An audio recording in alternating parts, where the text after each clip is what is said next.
풋멜병이라고 하는 이 질환은요, 일반 사람들이 흔하게 보는 병은 아닙니다. 척추 압박골절을 우리가 많은 환자분들이 이제 볼 수가 있는데, 풋멜병은 척추 압박골절에다가 추가적으로 그 척추체 안에 괴사가 발생해서 빈 공간이 생긴 것을 풋멜병이라고 합니다. 반갑습니다. 척추신경외과 이나입니다. 오늘은 요추 4번 풋멜병과 요추 협착증이 동반된 환자 사례 보고해드리겠습니다. 76세 여자 환자분이십니다. 한 달 전에 넘어진 뒤로 통증이 심해지신 분이신데요. 허리 통증과 양쪽 엉치 부위 통증과 허벅지 뒤 종아리까지 내려오는 당김, 이런 것들을 주소로 내원하였습니다. 환자분이 서 있거나 보행이 힘들다고 말씀을 하셨었고요. 이틀 전부터는 아예 거동이 안 될 정도로 증상이 심해져서 제 외래에 누워서 오셨습니다. 카트에 실린 채로 내원을 하신 분이셨죠. 환자분 MRI를 진행을 하였고, MRI 사진입니다. 보시면은 요추 3번 뼈 제가 표시를 해 놓았고, 그 밑에 요추 4번 뼈 모양이 정상뼈와 달리 좀 이상한 양상을 보이고 있습니다. 노랗게 동그라미를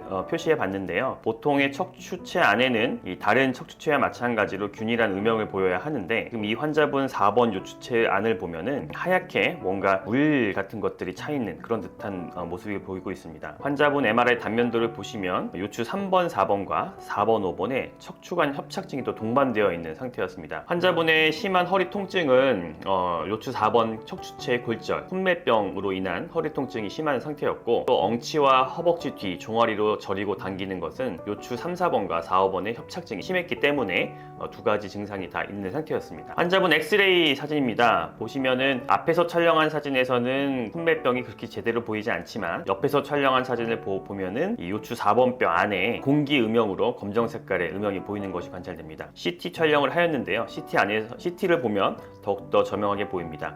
이 척추 4번 뼈가 요 안이고, 이 안에 검은 색깔의 공기 음영이 보이는데, 이 안이 비어 있는 거죠. 공기가 차 있다, 비어 있다, 그런 뜻입니다. 척추체 안에 괴사가 발생을 했고, 척추체 안에는 원래는 빈 공간이 있으면 안 되는데 빈 공간이 발생을 한 거죠. 이것을 풋멜병이라고 합니다. 환자분의 골다공증 검사 자료인데요. 보시면은 환자분의 수치가 이 검정 색깔을 표시합니다. 빨간색 테두리 안에 있죠. 빨간색이 아주 심한 골다공증인데, 골다공증 소견도 아주 심하게 관찰되고 있었습니다. 풋멜 디지즈라고 하는데요. 그 풋멜병이라고 하는 이 질환은요, 일반 사람들이 흔하게 보는 병은 아닙니다. 척추 압박골절을 우리가 많은 환자분들이 이제 볼 수가 있는데, 풋멜병은 척추 압박골절에다가 추가적으로 그 척추체 안에 괴사가 발생해서 빈 공간이 생긴 것을 풋멜병이라고 합니다. 또 다른 말로는 척추체 내 무혈관성 괴사 또는 척추체 골괴사증, 이렇게 불리기도 하고요. 이러한 경우에 척추에 후만 변형을 일으킵니다.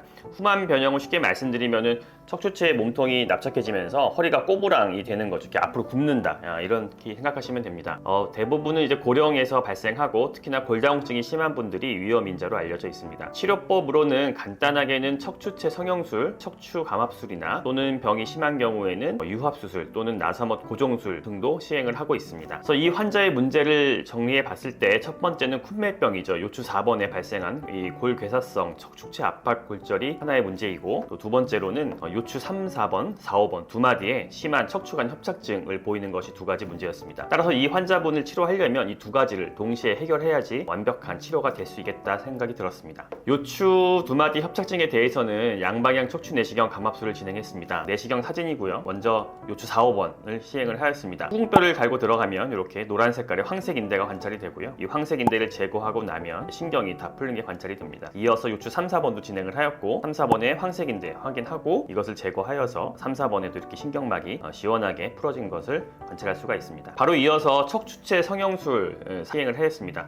다른 말로는 이제 골시멘트 주입술이라고도 하는데요. 환자분이 엎드려 있으면 허리 쪽에다가 국소 마취를 하고, 이 부러진 척추체 안으로 기다란 바늘을 삽입을 합니다. 바늘을 통해서 밖에서 골시멘트를 넣어주는 거죠. 마지막에는 이렇게 부러진 4번 척추체 안에 빈 공간에 척추체 시멘트가 들어간 것이 관찰이 됩니다. T 사진과 비교해 보면은 이 비어있는 공간의 모양대로 이 척추 시멘트가 이렇게 약간 삼각형 모양으로 잘 들어간 것이 관찰이 됩니다. 수술 후 MRI입니다. 4번 척추체 안에 골괴사가 있던 빈 공간이 검은색으로 척추체 내에 시멘트가 잘 채워진 것을 볼 수가 있고, 또 3, 4번과 4, 5번에서 협착증이 있던 부위도 위에서 후방 감압을 시행하였기 때문에 추간의 공간이 넓어진 것이 관찰이 됩니다. 단면도로 보시면은 3, 4번에서 신경막의 모양, 동그란 모양이 잘 회복되었고, 4, 5번에서도 마찬가지로 신경막이 잘 회복되어서 신경이 더 이상 눌리지 않는 것이 관찰이 됩니다. 시술 후 엑스레이 사진입니다. 시술 전에 4번 척추체 안에 이 검은색의 공기 음영이 보였는데 공기가 있던 자리에 예쁘게 척추체 시멘트가 잘 들어간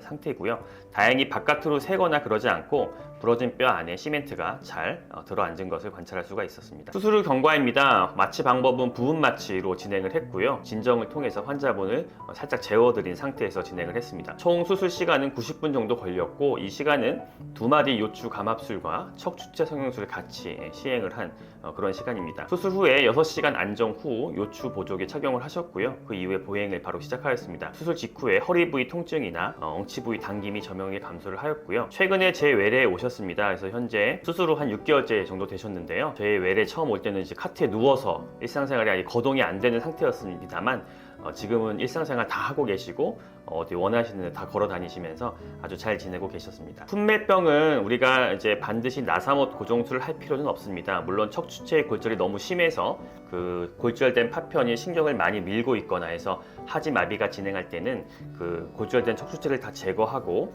나사못 고정술 이런 큰 수술이 필요할 수도 있으나 환자분의 그런 양상과 척추체의 골절 양상을 잘 관찰해서 이 환자분 사례처럼 척추체 성형술로도 좋은 결과를 기대할 수가 있다고 말씀드릴 수 있습니다. 오늘 영상은 여기까지입니다. 오늘 영상이 도움이 되었나요? 도움이 되었으면 이 영상을 주변에 공유해 주세요. 여러분이 공유해 주시면 치료는 제가 하겠습니다.